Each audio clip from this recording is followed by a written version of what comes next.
This summit is a cooperation of 3 different nonprofits.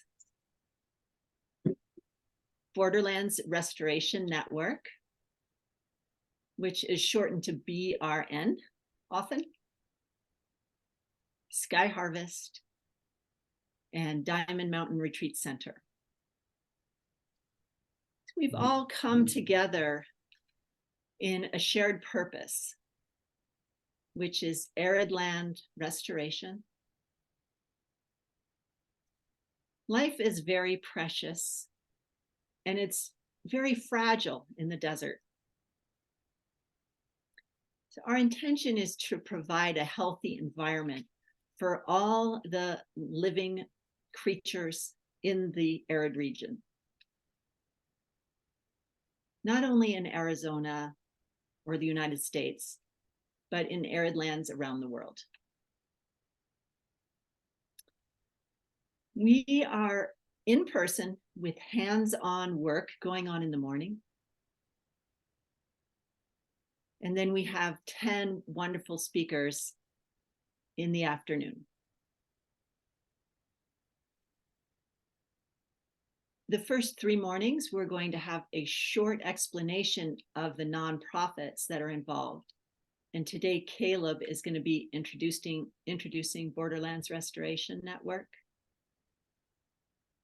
But before I turn it over to Caleb, let me tell you about our first speaker.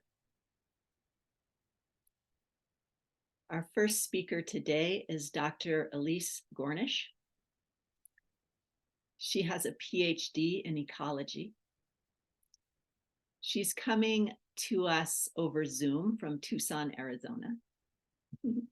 And she works at the University of Arizona, where she is the cooperative extension specialist in ecological restoration. She's also the president of the Southwest chapter of the Society for Ecological Restoration, which is how I connected with her. And we so appreciate her gracing us with her knowledge today. So before we turn it over to Elise, I'm going to ask Caleb to give us a few words and introduce himself about Borderlands Restoration Network. Are you with us, Caleb?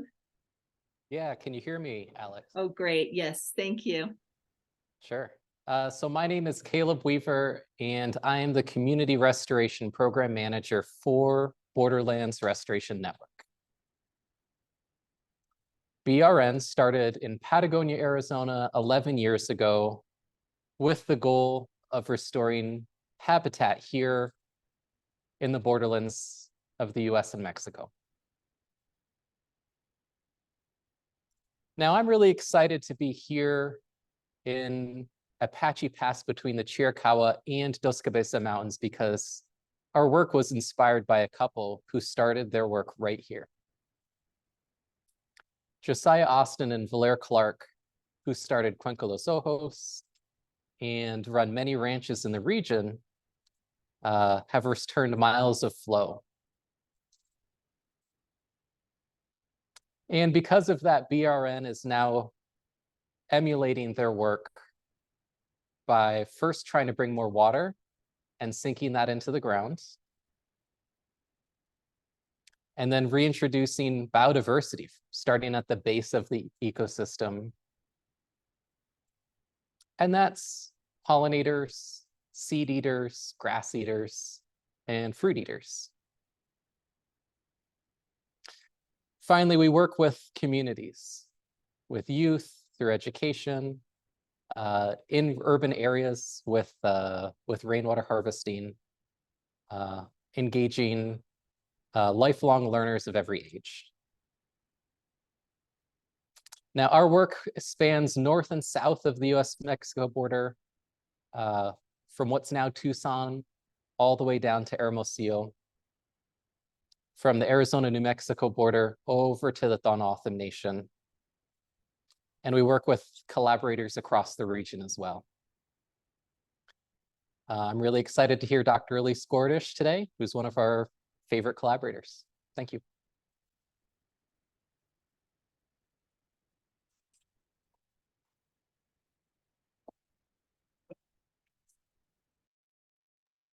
Okay, we're turning it over to you, Dr. Gornish. Thank you so much.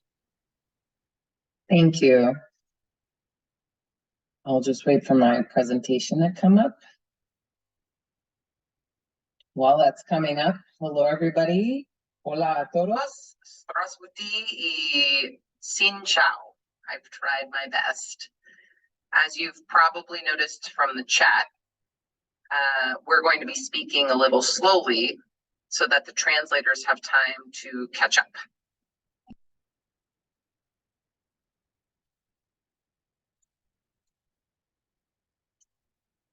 Is my presentation coming up?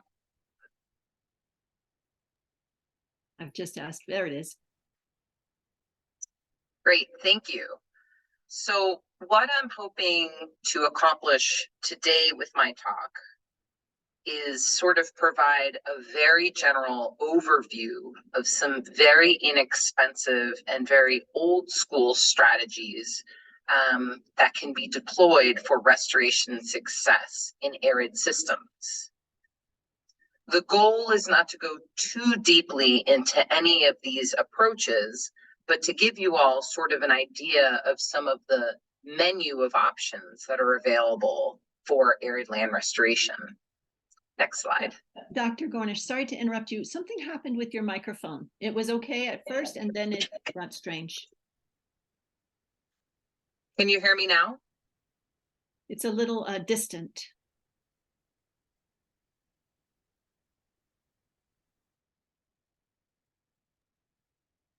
How does it sound right now?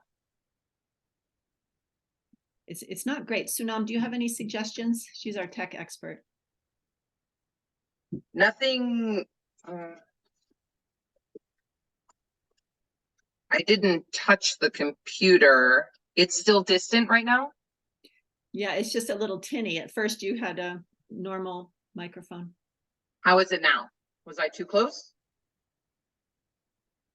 I think you can go on. Just be aware that you need to speak closer to the microphone. Okay. And please pipe in if I'm going too fast or if it's too low. Thank you.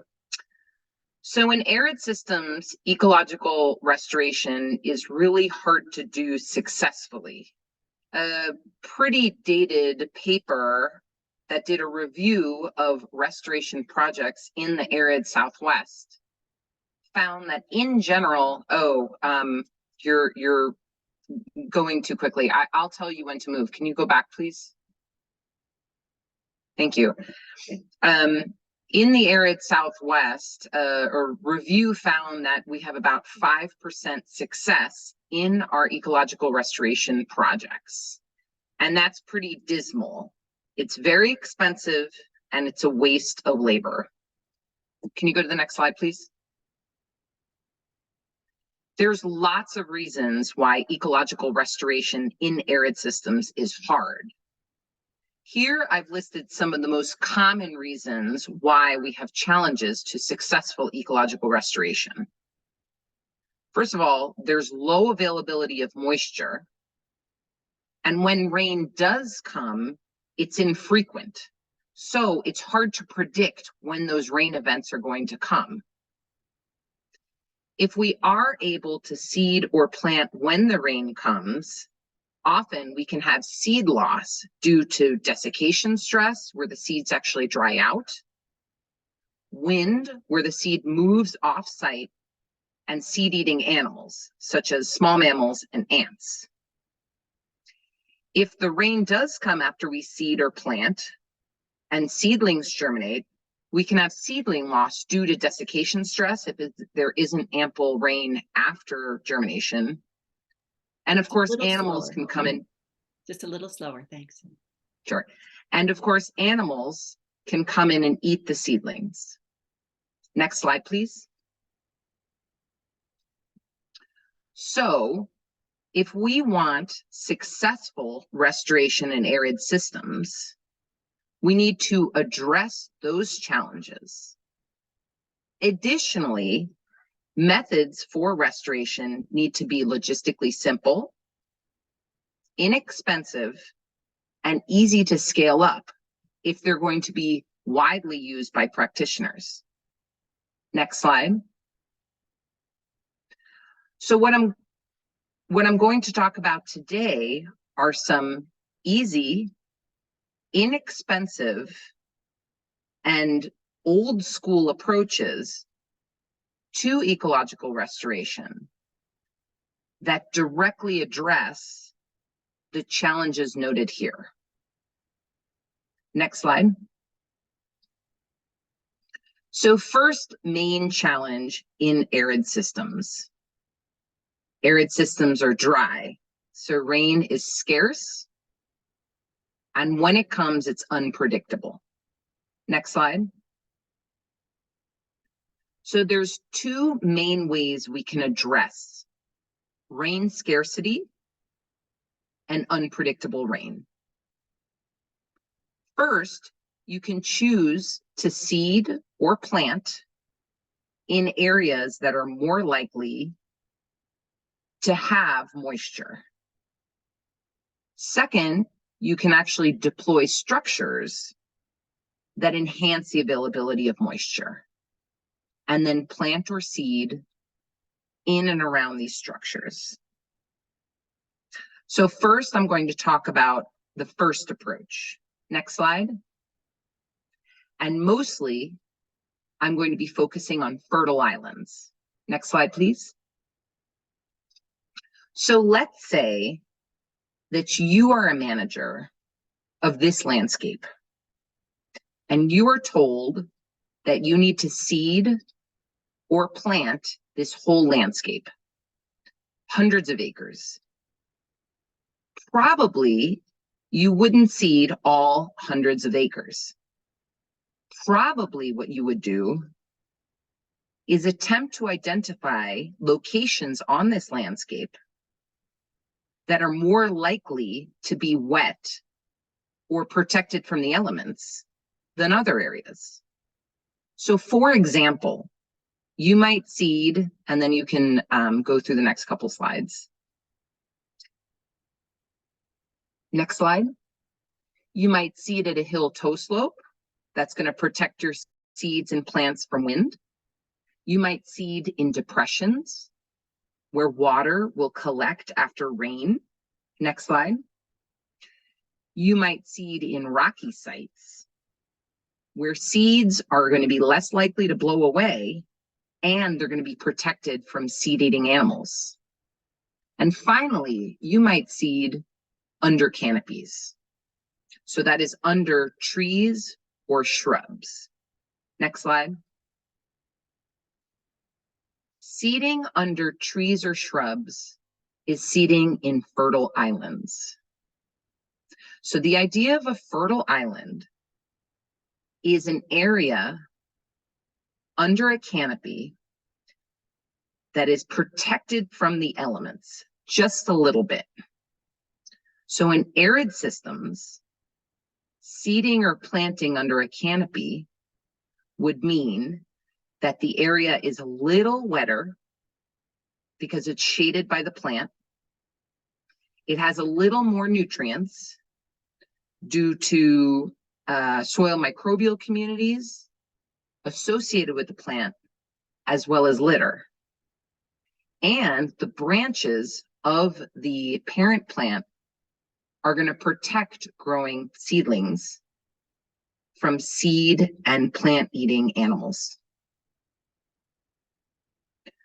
As you can see in the right picture, often in natural areas, the plants that are growing in fertile islands are different than the plants that grow in the interspaces. This is because these areas often provide slightly more ideal conditions for germination and growth.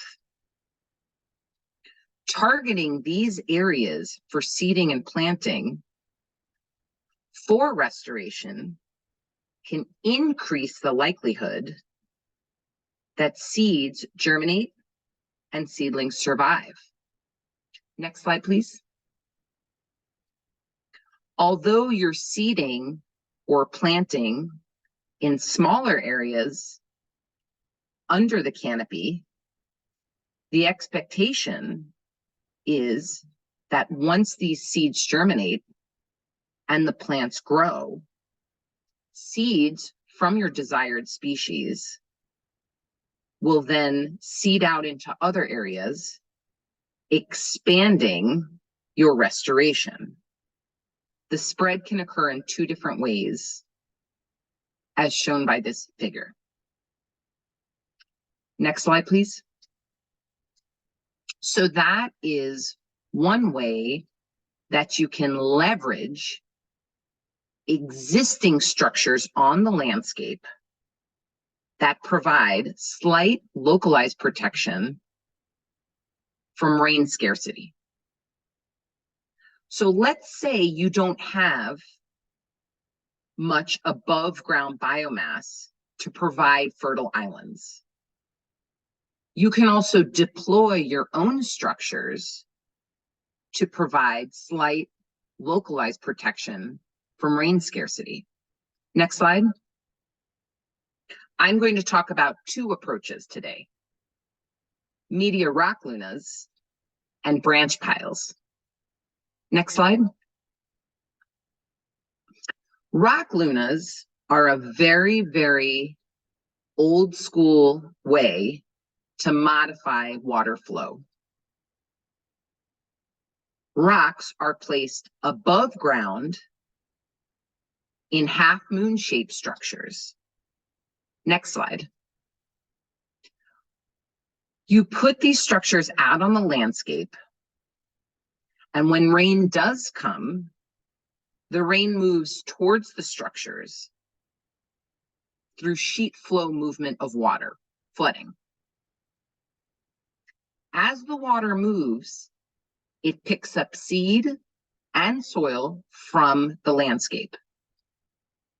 When the water hits the rock structure, the force of the water reduces, and those seeds and soil and organic material that was being carried by the water hits the rocks and are dropped. Next slide. So what you end up with in these arid landscapes are highly nutrient rich and highly seed rich areas. On the left is a Google Earth picture of some rock media lunas in the Altar Valley in southeastern Arizona. Next slide, please. If we focus on the pictures, what you can see in the concave area of the rock structures, so that's the cup area, it's a little darker, right? The color is a little darker. That's because of the nutrients, plants, and seeds that were dropped at the rocks by the moving water. Next slide. Not only do the rock structures catch organic material and seeds, but they enhance conditions for germination. The rocks shade the soil surface, as you can see from the left side picture. This shading of the soil surface slightly increases soil moisture and slightly decreases soil temperature. These two things enhance the likelihood that seeds will germinate. And once seeds germinate, being near the rocks reduces the likelihood that an herbivore can eat the seedlings. Next slide. Rock structures have been around a very, very long time. This is a picture from the Santa Rita Experimental Range in southern Arizona. Next slide. These lines indicate 50-year-old rock walls that were used for moving moisture. You can see from the picture that behind the rock wall lines are gray colors. That's vegetation. Next slide. Here is a admittedly terrible image of 4,000-year-old rock structures in Catalina State Park. People think these structures were also used to move water. People have been using rock structures to move water and modify the plants on the landscape for thousands of years successfully. Next slide. Rock structures are great for both short and long-term restoration goals.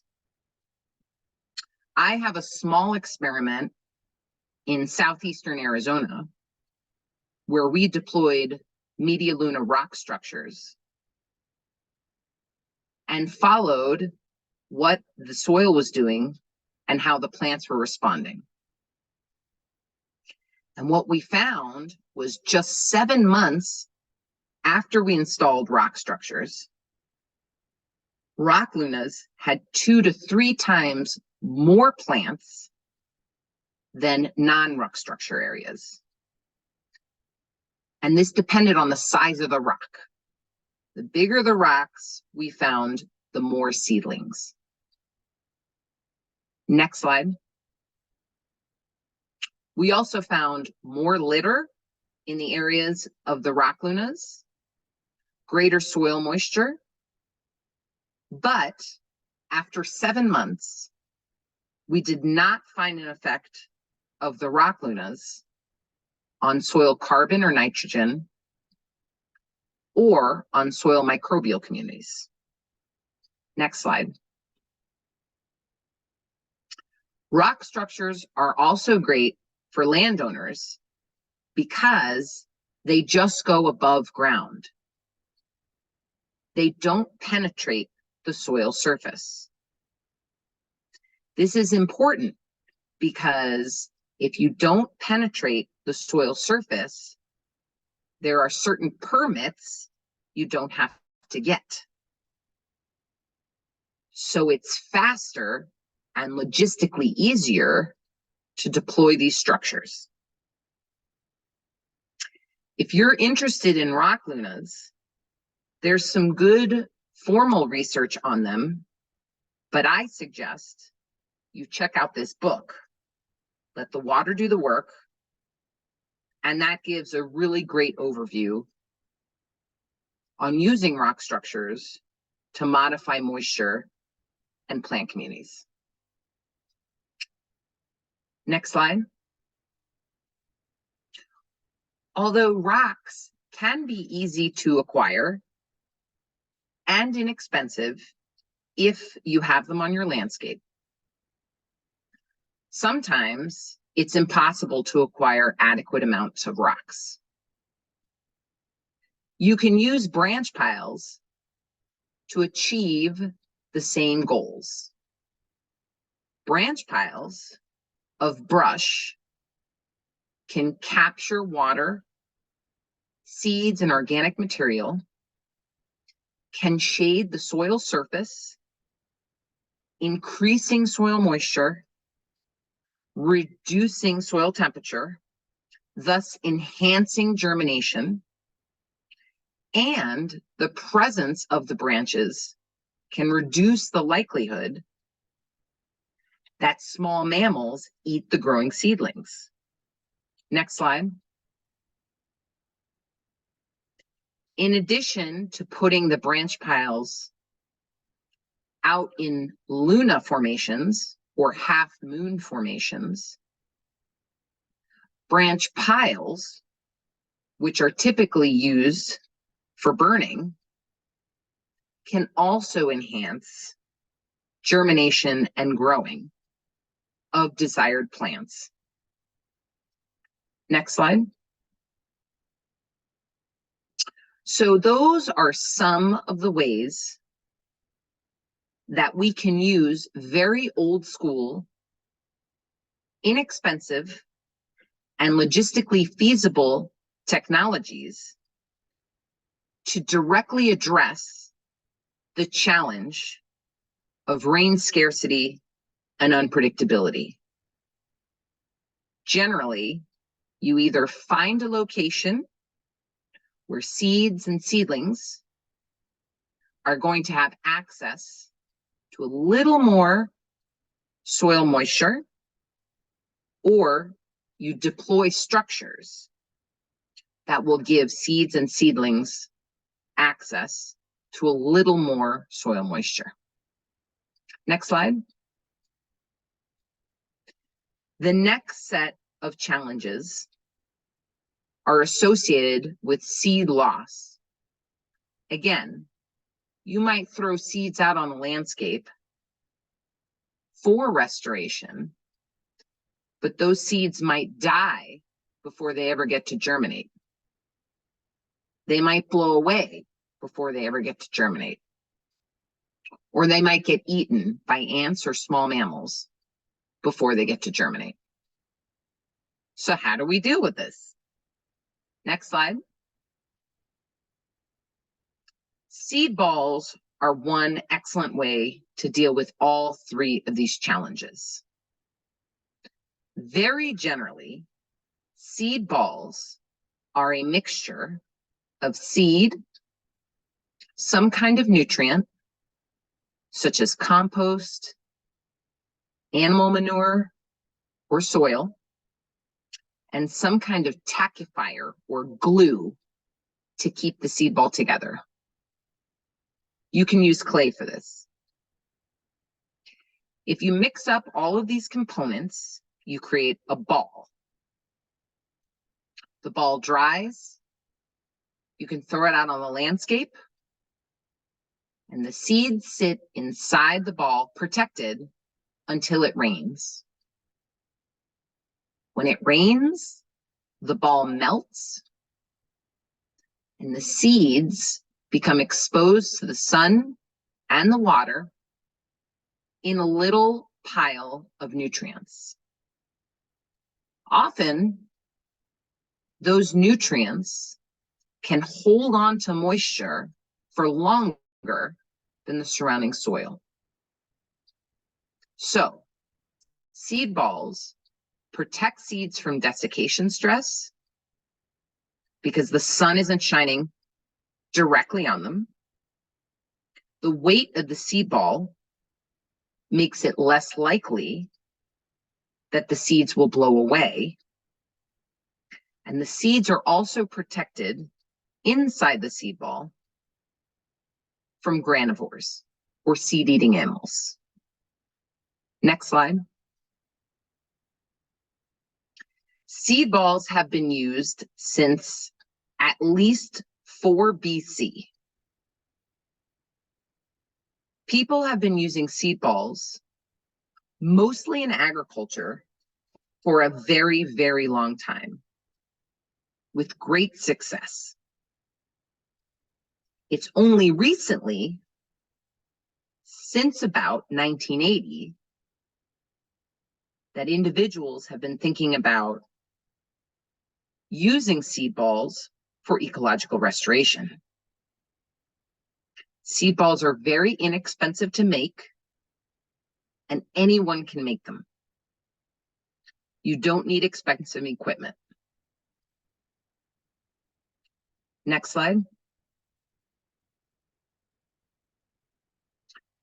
My lab has a bunch of materials on our website that suggests how to make seed balls. We have thrown seed balls out on the landscape during a drought, and the seeds stay viable inside the seed ball for at least a year. You can throw seed balls out anytime. You can do it from a drone, from your car, on horseback. Next slide. You can make seed balls by hand. You can also make them using a bike. This guide, which can be freely downloaded from my website, shows how you can turn a bicycle into a seed ball making machine. You can make thousands of seed balls in 5 minutes. Next slide. My lab has done a bunch of work on seed balls. Although seed balls have been in use for hundreds of years, there is actually very little formal research into seed balls. What this means is that it's difficult to make science-based recommendations on the use of seed balls. So right now, my lab does very, very basic research into seed ball design. A couple of important points that we've found. Seed balls, like seeds, prefer to be in tilled areas.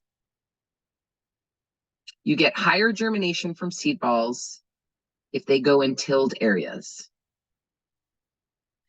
Seed balls don't care about how many seeds are in each seed ball or how big the seed ball is. Bigger seed balls need more moisture to break down, but they will break down. Shape matters for disintegration. We typically make round seed balls because that's easy to make with your hands when you're making them. But actually, seed balls in the shape of a bar of soap, like this, melt faster. We've also found that seed balls in the shape of a bar of soap or square seed balls reduce the likelihood that seed balls will move off-site. Next slide. So the seed ball discussion is going to turn into another discussion. One of the purported benefits of seed balls is protection for the seeds from seed-eating animals. In the Southwest, I think the dominant reason that seed-based restoration fails is because most of the seed is being eaten before it has a chance to germinate. Seeds in the seed ball should be protected from seed-eating animals. And studies have shown that this is true for small mammals. Small mammals, for the most part, will not get into seed balls to eat seeds. If they do, you can mix cayenne pepper or mint into your seed ball. However, ants, which are an ecosystem engineer in the US Southwest, will crack into seed balls and extract all the seeds. Ants are a huge problem for ecological restoration in the southwestern arid US. Ants, particularly the rough-necked harvester ant, the ant in this picture, can move thousands of pounds of seed, thousands, in 4 days. So, how do we deal with that? Next slide. So our seed ball talk is going to turn into an ants talk. Next slide. My lab wanted to figure out if seed choice mattered for ants. Ants will eat seeds that are out on the landscape. You can't get around that. However, we wanted to know if you could use particular kinds of seed to reduce the likelihood that the seed would be taken by the ants. So we conducted what's called a cafeteria experiment. At several ant nests in southern Arizona, we put dishes with seeds of different plant species out on the landscape. The dishes were set up so that only ants could access the seeds. We chose a variety of species, from grasses to forbs, big seeds to small seeds, plain seeds to fancy seeds, to test in our experiment. We also tested several species with clean seeds. So usually when a seed falls off a plant, the seed itself is encased or covered with a seed coat. If you collect seeds in the wild, your seed will be covered in that seed coat. But if you purchase seed from seed purveyors, often the seeds are cleaned and the coats are removed. We were interested if this too had an effect on ant preference. Next slide. This is a graphic of the amount of seed taken from each plate per species. Don't pay too much attention to the species names on the bottom. Green bars up close to the top indicate that most of those seeds were taken. Pink and cream bars close to the bottom indicate that almost none of the seeds were taken. This graph shows that there's a clear preference by the ants for particular seeds. Next slide. What we found is that ants will preferentially choose small, smooth-coated seeds and seeds that do not have a seed coat. They preferentially ignore seeds with a lot of accoutrement on them. That is, seeds with hairs, seeds with seed coats, seeds with fluff, and seeds with long awns. So what this work suggests strongly is that if you're seeding in an arid environment, usually you're going to have a big list of potential species that you can use for your project.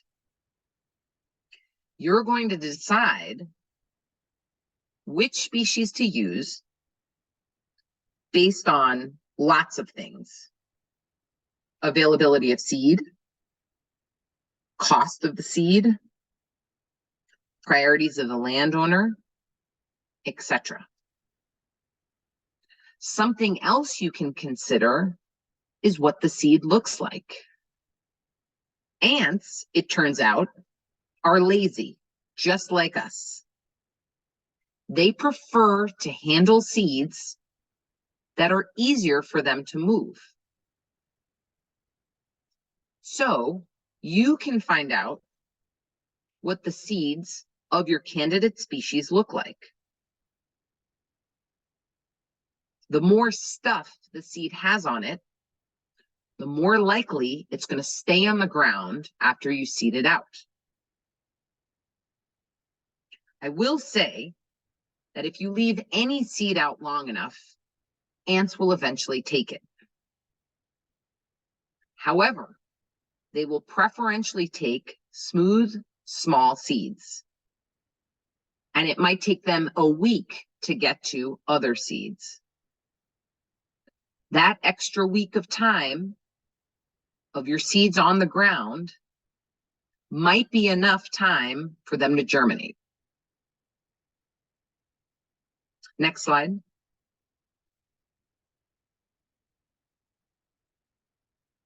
Next slide, please. Thank you. So seed traits are a very important component to think about when seeding species in arid systems where ants are an ecosystem engineer, meaning where ants are dominant on the landscape. And in the arid southwestern US, that is totally what's going on. On a side note, if you have no choice about what seeds to use, ants also prefer high protein content seeds. So what many people do is they will seed their restoration species over there, and then over there, they will seed sterile wheat seed. Sterile wheat seed has a very high protein content. And ants will preferentially take those seed before going after your restoration seed. Next slide. So those are some easy, inexpensive ways to address the challenge of seed loss due to desiccation stress, wind, and seed-eating animals. Next slide. In general, of all of these practices, it's important to remember that luck plays a big role, but in general, identifying locations where you're going to be most likely to be successful and keeping seed on the ground until it rains appear to be important components to consider when developing a restoration project in an arid system. Next slide. It's also important to remember that seeding or planting is only one tool in the restoration tool belt. There's lots of other management that can and should be considered for restoration. These other approaches can cost different amounts of money and can require different sets of skills. Importantly, inoculation of soils, of degraded soils, is becoming an increasingly important component of dryland restoration. Inoculation of healthy soils can occur in tandem with most of the approaches I described today. You can inoculate rock and branch piles. You can inoculate seed balls to enhance the health of soil microbial communities in arid systems. These soil microbial communities are critical for the health of above ground plant communities. Next slide. For anyone that's in the Southwest, I suggest that you check out ecorestore.arizona.edu. It is an online portal that strives to be a one-stop shopping source for restoration resources for Arizona and for the arid Southwest. Anyone can access it. You can join the mailing list of EcoRestore. You get 1 email a month. It's an excellent listserv, if I do say so myself. And if you don't live in Arizona, don't worry. We are developing other EcoRestores. So there is now an EcoRestore site for Utah, and we are working on EcoRestore California and EcoRestore Nevada. If you're interested in developing an EcoRestore for your state, please reach out to me, and I would be happy to talk to you about that. Next slide. And with that, I am happy to take any questions, and thank you very much for listening. Thank you so much, Dr. Gornish. That was amazing information. So if you have questions from the online audience, you can put them in the chat. I actually have a question to warm us up with. Let's hear it. While people are doing that. I keep following my slow. I hope that worked. You did great. Thank you for working with the translators. Of course. I want to go back to what you were talking about with the rock lunas. You mentioned that you, in your experiments, tested the soil, and you didn't see an increase in carbon. Does that mean that the soil wasn't able to capture more carbon out of the atmosphere, so it wasn't useful in carbon sequestering? So carbon sequestration, am I going to speak as slow for the answers? Yes. Okay. And maybe tell us what sequestering means. Sure. I brought up the word. Sure. The question concerned carbon sequestration, which is the holding on of carbon in one of its many forms in a place. And so carbon sequestration in the soil is the soil's capacity to hold on to carbon in some form and keep it out of the atmosphere. And right now, a lot of people are really interested in management that achieves multiple goals, one of those goals being carbon sequestration. We want to do carbon sequestration because we want to take carbon out of the atmosphere to reduce greenhouse gases. But also, holding on to carbon in the soil makes soil healthier. So soil is better able to hold on to water when it has more carbon. It's better able to host soil microbial communities with more carbon, and those soil microbial communities are important for plants. The challenge is that, for the most part, carbon sequestration takes at least 7 years to really occur. Usually people don't even start measuring it until 10 years after they deploy some management. So we are doing long-term studies where we measure plants and soil characteristics every year, but we wouldn't actually expect carbon sequestration after 7 months. We might expect carbon sequestration to occur starting at maybe year 5 or year 7.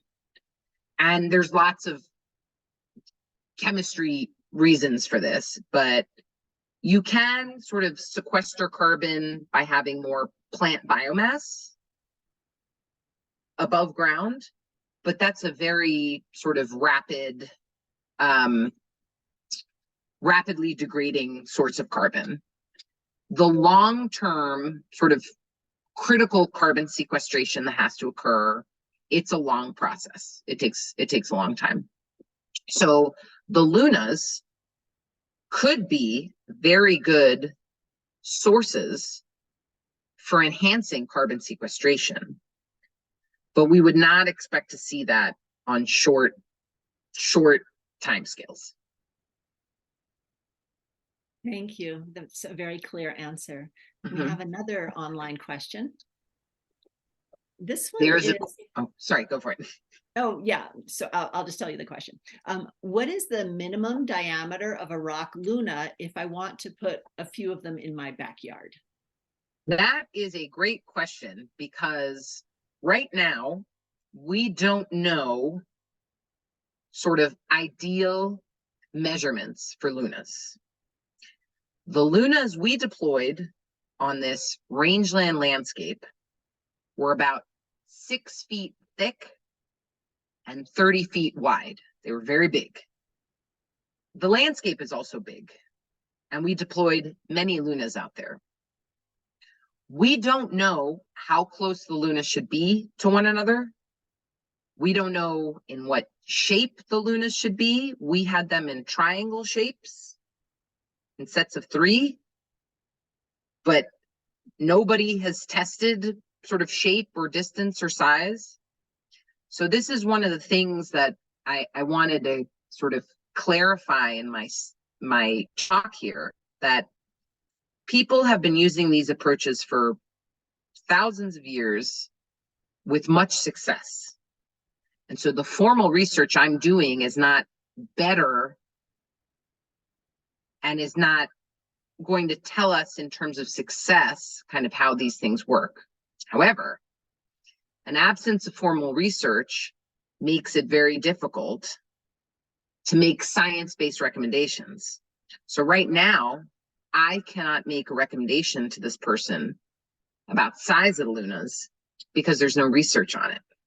And we're actually, right now, I have an experiment at the Santa Rita Experimental Range looking at distance of lunas to each other and how important that is, and also whether lunas can be used for weed management. So I don't have an answer, Diamond Mountain Retreat Center. Very sorry. Thank you. So we can experiment in our own backyards and try to document our results. Yes, yes. Are there any questions from the room, Sunam, that people would like to ask? They are too shy. Rudy, would you come forward that you can speak into the mic and we see you? That would be great. Yes, Rudy is asking a question.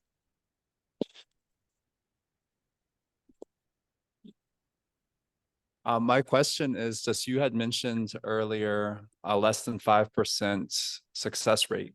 And I'm just curious on, with your seed balls and your efforts, if you've noticed or measured anything else or anything anecdotal even. Yeah, good question.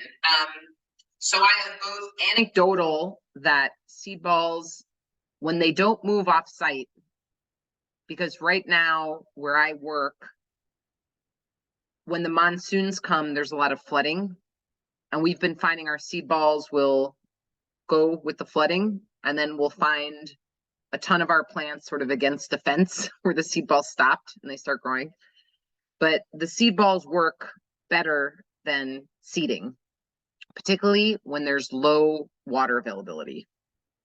When there's no water availability, nothing grows. We have a series of experiments that are now ending that we will publish soon, where we have data to support both the utility of seed balls compared to naked seed, as well as the utility of seed balls mixed with certain components like biochar, like fungal inoculants, like inoculation of soil from healthy places. So they seem to work better than naked seed, but we're working on keeping them where we deploy them, because right now they like to roll. We have found if you have more than a 4% slope round seed balls will roll. Square seed balls will not roll. So this stuff sounds super basic, and it is, but we have to start with the fundamentals of experimentation before we can start doing fancier things, I guess. But I still recommend to land managers that they use seed balls over the use of naked seed.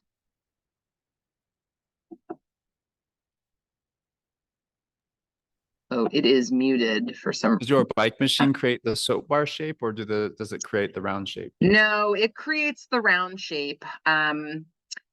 There are folks that there are organizations that make the bar shape, and what they do is they have purchased industrial soap making machines. So for the most part, they create their mix, they put it into the machine, and the machines have essentially a soap bar like thing that the stuff goes in. That's how they make it. Those machines are very expensive. I know some managers use pasta machines. So the old school sort of pressing pasta machine that maybe your grandma's grandma had. So you put the mix in the top and then you squeeze out the pasta and you just cut it. And so that's more of a noodle shape.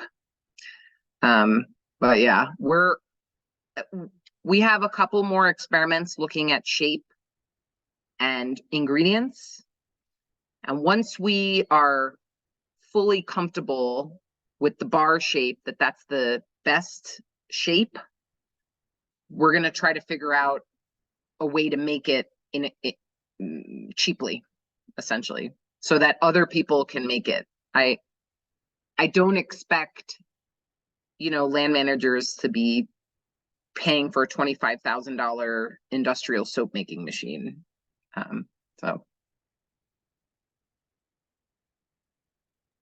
And one last question is on, I know a lot of like homeowners or probably even land managers, they are interested in the species selection. And I'm curious if you have like a short list for different applications or different areas. Like I sure do. X list for this or this list for this climate. Yes. So if you go to ecorestore.arizona.edu, there's a tool on there that it's a survey that will ask you questions about your location. So elevation, county. Right now, the tool is only for Arizona, but we're working on expanding it. The tool asks you questions about location and your management priorities. Based on that information, it will produce a candidate species list for you.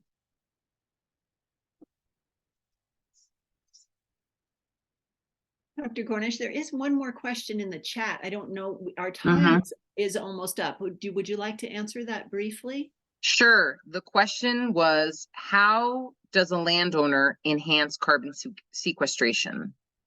Very, very quickly, the answer is getting plants to grow that have big root systems, long-lasting root systems.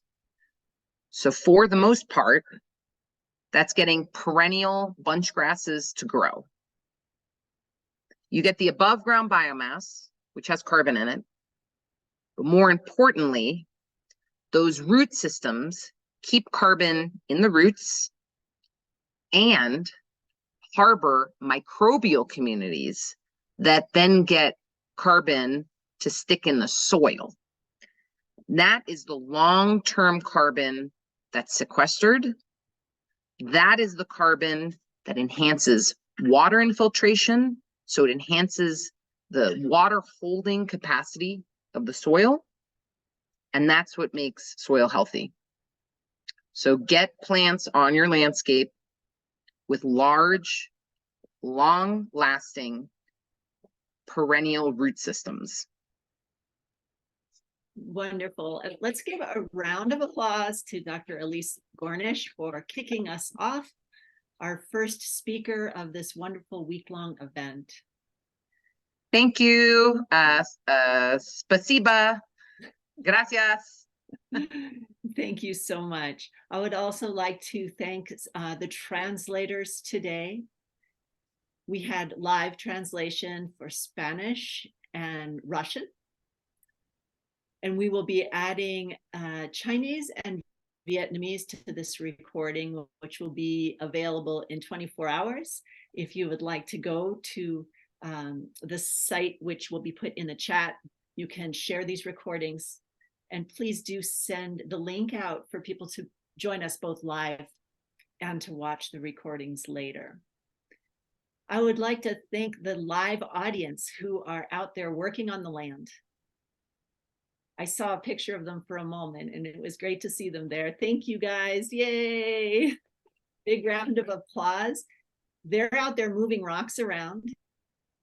They're going to take what they learned today under the guidance of Borderlands Restoration Network.